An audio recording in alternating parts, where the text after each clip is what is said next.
So I'm going to try and up my YouTube game a little bit and probably do maybe 2 videos a week. We've a lot of content we're producing on the farm. There's a lot of cool stuff happening, so it'd be nice to bring you guys along. Now, I do have to remind you, I am a full-time farmer. I'm not a YouTuber, so I pretty much shoot all this with my phone on the go. I'm doing chores, I'm doing whatever I have to do, and I'm just bringing you along with me. So apologies if the quality is bad, if my camera works bad. I'm learning. I do have a mic with a windbreaker on it, but I always forget it, so I'll try and be better and remember it more. So be patient with me, guys.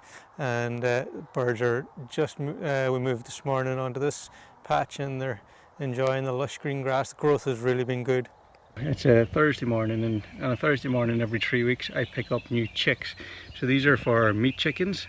So we have fresh chicken every 3 weeks. That starts in the summer. But I've got to be prepared for that, so I got to start growing chicks now. So I have to pick them up. It's in Castleblayney in County Monaghan, which is it's 2 hours southeast of here, so it's a 4-hour round trip. So it's a lot of driving, but gives me a lot of time to think up loads of crazy ideas, really. So I've just got the brooder all set up. The lights are on, the feeders are out, the waters are out. So this space is ready for some chicks. So I'm going to go and get them. This is what our chicks come in. They come in boxes. There's always 100 in a box. If you've eaten chicken in the last 20 years, this is probably how they started out. So these guys are just hatched out today, and when we get them, we want to introduce them to water as quickly as possible. So I'll take them out and I'll just dip their little head in the water, and then off they go.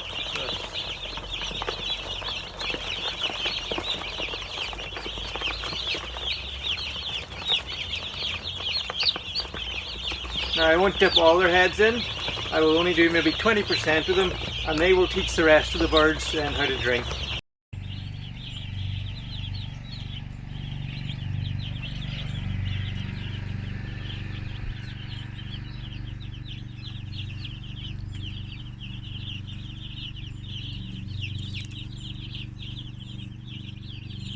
My birds have just started coming to lay now. We're up at 80% lay this week, so I've been really working hard on my marketing, and thankfully, and thanks to all our existing customers, new customers, egg sales are really going well. The feedback on the eggs is just amazing, and it's really good because this is the only way to produce pasture raised eggs. These girls are doing a great job. Thanks, girls. For marketing, we mainly use Facebook. That's how we get in contact with all our customers, and then we do drop-offs in car parks around the various towns, and that works really well for us. It's a great system. It works really well for me as a busy farmer. I can organise to meet people at a set time. I normally stop for half an hour in each location and move along on my route, and therefore in 3 hours I can shift a lot of product, and it's convenient for people too. And I do it twice a week, so there's multiple options for people to catch up with me during the week, and it's working really well, and that's all done through Facebook. So anyone else out there farming looking for a way to get to their customers, I recommend using Facebook to reach out to their customers. And not only that, but I can bring you on the farm like I am now and show all our customers how we produce their food.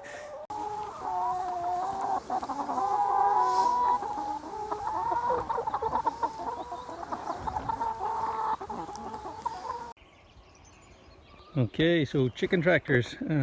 I like to build mine in separate pieces, so these panels are all separate, and now I'm just going to bolt them all together. Excuse the long bolts, they're 130mm bolts. I don't have any shorter bolts. Have them in stock and can't get into the hardwares right now, so they'll do. I'll just trim them up. So I put the 4 sides together, and then we're going to put cross beams on from here over to there, the same from there to there, and that's the bulk of the frame. It's 2x2, or well, it's actually treated 2x1.5, bolted together. I find it's the best. Screws 2x1.5, forget about screws, it's just not going to work. We've got them all braced. So triangles are geometrically one of the strongest structures there is, so we triangulate everything. That gives us our strength. Even though we use light wood, triangulation gives it strength. We're 2 foot high, or 600mm high, by 3 meters by 4 meters. So it's pretty simple, and these pens will be durable, they'll last for a long time. And they're easy to replace any parts, so if something's wrong, you just unbolt it, make up a new part and bolt it in. That's the beauty of this design. And this one's ready to get the roof on, and triangulation is the name of the game here. So you can see we've got triangles here on both sides, so that stops any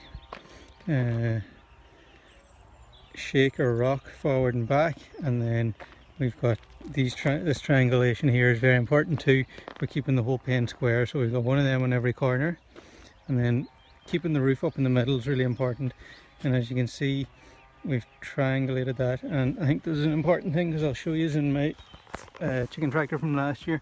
So this beam is running this way and this one runs on top. I'll show you last year's one which failed on me, so I think that's a really important feature to make sure one beam runs on top of the other. And then just to bring this height level again, I've just put another 2 by 1.5 on top there so that my roof is a whole level. This holds the roof up over there, but this is really strong. I can sit on it, you can see my feet are off the ground and I'm just holding up perfect. If I show you last year's one, what I mean, I put a halving joint in it, cross halving, and it wasn't strong enough, so I got to fix this out, change this out now. But you can see where I put a halving joint and it's completely cracked along here. So I'm going to change this out and put it in the way you've just seen it. It's much stronger that way. So getting there, just got to put the mesh around the sides, put the roof on and make the 2 access panels. Food security has been a big topic since this pandemic came out, and my family used to think I was nuts. I used to have freezers and freezers full of food, and now they think I'm a genius. So I've always, for a long time now, bulk stored my food. You can see I've got here, I'm just actually been putting in some beef. This is grass-fed beef from Lock Mountain Farm. That's where I get my beef from because I don't currently produce any beef on the farm. But I've got in here, here's some yummy lamb shoulder. This is all my own personal food. We'll use this. So the freezer's about half empty because you have to remember chickens won't be, they're about 5 weeks away. Pork and lamb, it'll be October before we harvest them, so this has to last us right up until then. We're well down in chickens. We've only got a few chickens left. Let's see, I've got another freezer here as well that I always keep stocked up. And I've got some pork ribs, yummy. I've got to keep fruit in here. That's rhubarb for making rhubarb pie. Beautiful rack of lamb. That's going to be yummy. Grass-fed lamb. There's one there. That's going to be, that's a pig's liver. Yummy. So bulk storing your food, my advice is get yourself a chest freezer. Then you can order from us, you know, 5-10 chickens. You ordered even more, you could store, say typically if you stored 20 chickens, that's a chicken every other week for the year. Safe, because we can't produce chickens during the winter, so that can be your whole winter supply of chicken sorted. Or the same with the lamb. You can buy a lamb from us for typically €200. That's in and around 20 kilos of lamb. 20 kilos of lamb, that's, let's say, like half a kilo a week. That's nearly the year covered for lamb. So for a low cost, freezers aren't expensive, and they aren't that expensive to run. You can have your food stored safely in your shed or in your house, and then you don't have to worry about if the shops run out. How cool is that? Oh, look what I got in the post today. I ordered we're trying to, pretty much whatever food we can't produce ourselves on the farm, we try to only eat organic food. And I found this Irish breakfast tea. I drink tea by the gallon. I'm a proud Irishman. I drink tea by the gallon. I'm not ashamed of it. Got myself a good supply of organic black tea. Can't wait. Starting up in a new business, where you invest is really important, and starting up a small diverse farm is even more so important.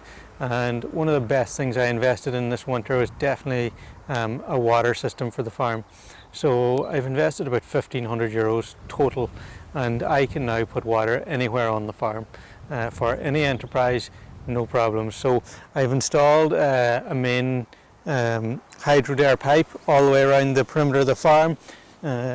Difficult to see, but you can see here's it here. So that's it's a 3/4 inch heavy duty, heavy gauge plastic pipe runs around the whole perimeter of the farm, and on that I have installed at various locations these quick couplers. So this is just an access junction, so when there's no key in it, there's no water coming out, and then I just take a key. If I insert that in there and push it in, it clips in and water will flow through, and then once I pull it out, the water stops again and you close it. And I have maybe 20 of those connections all around the farm at the head of every tree lane. Then I'm just going to flip you around. I use these trolleys with hose pipe to run line out. You can see that's running up to my broilers there. This is LPG gas pipe.